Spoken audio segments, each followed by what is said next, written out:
E aí pessoal, tudo bem com vocês? Eu sou o Lucas Santos e bem-vindos a mais um vídeo. Hoje nós vamos falar sobre este livro aqui, Admirável Mundo Novo, de Aldous Huxley. Esse livro inclusive já foi sorteado, certo? Eu vou enviar ele para uma inscrita que ganhou na live de 1000 inscritos. Pois muito bem, esse livro ele se passa no ano de 671 após o nascimento de Henry Ford. Sim, o Henry Ford que criou o automóvel, Ford Model T, né, que criou a linha de montagem. Que se a gente trouxer para o nosso calendário, daria aproximadamente o ano 2500. Ou seja, é um livro que se passa no futuro, embora ele tenha sido escrito em 1932. Então, Aldous Huxley, nessa obra, ele narra uma nova sociedade, uma sociedade futurística e perfeita, entre aspas. Perfeita, pois todos os seres humanos eles eram criados em provetas, numa espécie de linha de montagem. E eles eram divididos em diversas castas, que iam desde a Y até a Alfa+. E esses seres humanos, antes de nascerem, né, enquanto eram fecundados, eles eram fecundados em máquinas, eles já eram predestinados a participar de alguma casta. A casta Alfa++ era a casta mais nobre, né, correspondia à nobreza. E a casta Y correspondia ao proletariado, a casta menos nobre de todas, né? Enquanto que as demais eram intermediárias. Acontece que o personagem principal da história é o Bernard. Ele era um pertencente da casta Alfa+. Porém, ele sofreu alguns defeitos durante sua produção.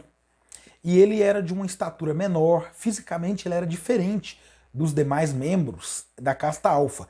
O livro conta, né, que essa divisão era feita de acordo com os nutrientes que eram colocados ali na proveta, na máquina que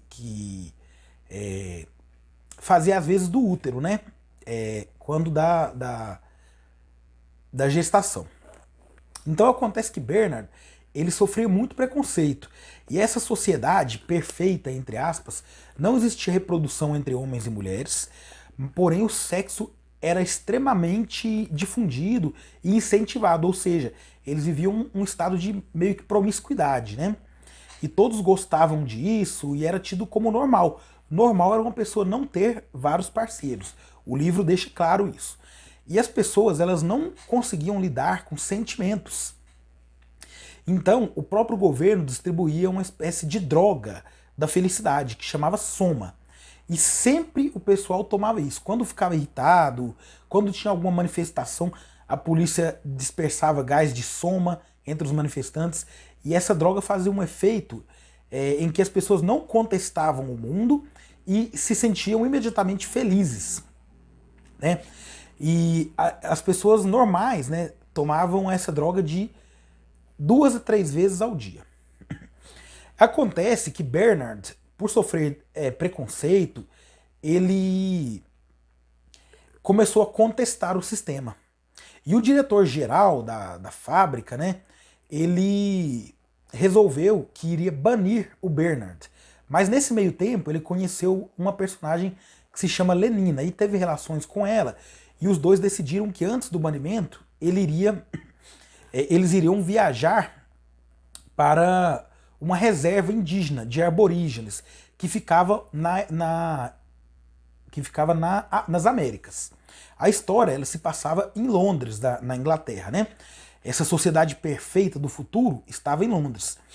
Então, quando eles foram para reserva indígena, eles conheceram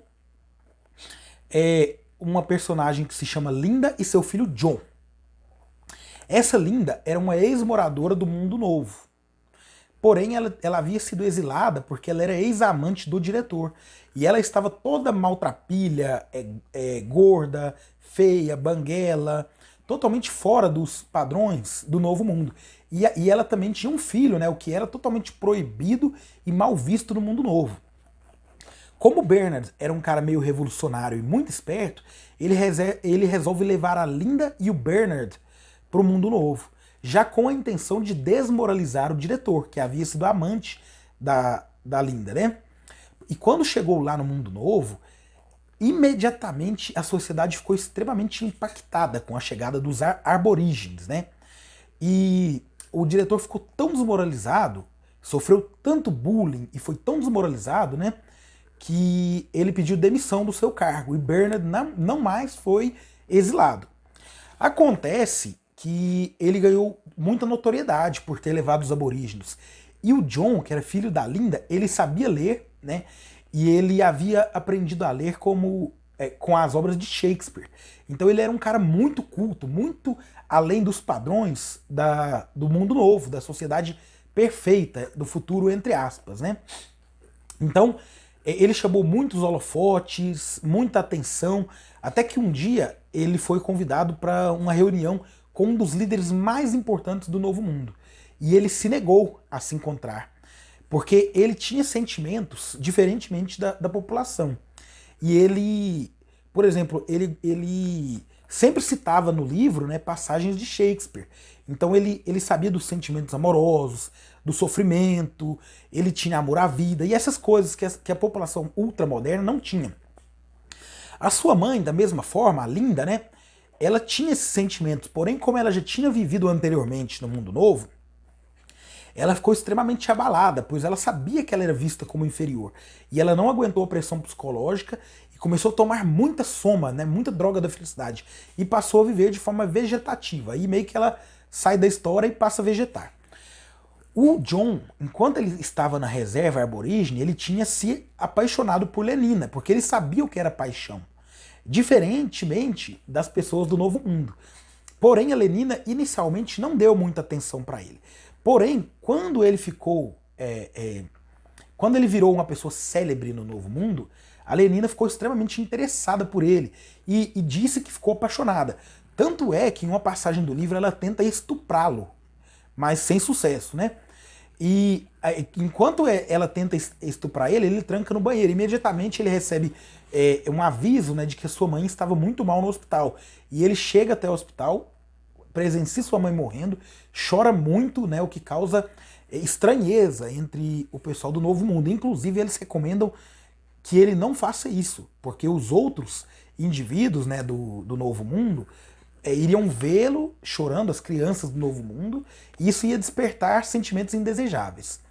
Acontece que John ele se revolta, né, e ele começa, né, e ele volta para a fábrica de bebês, né? Tem uma fábrica de bebês no livro, e começa uma revolução. E antes disso, ele tinha conhecido um personagem que se chama Helmholtz.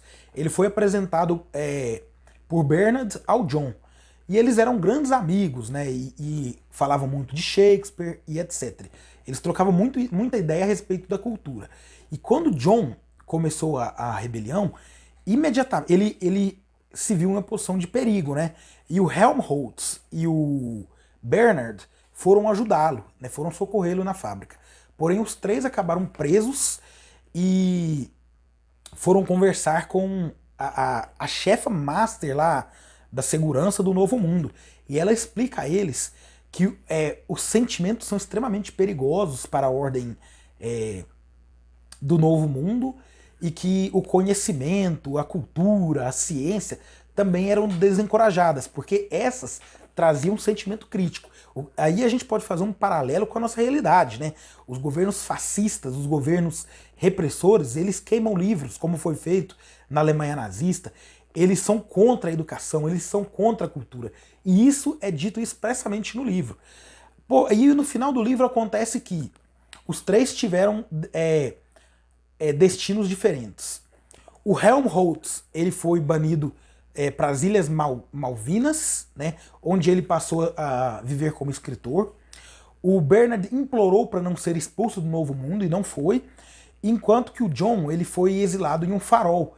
Porém, ele estava muito feliz com a sua vida isolado, até que jornalistas descobriram ele lá e foi lá fazer um filme sobre a vida dele e encher muito o saco dele, e ele acabou se enforcando para que ele tivesse uma paz eterna. Então esse é o fim trágico do livro.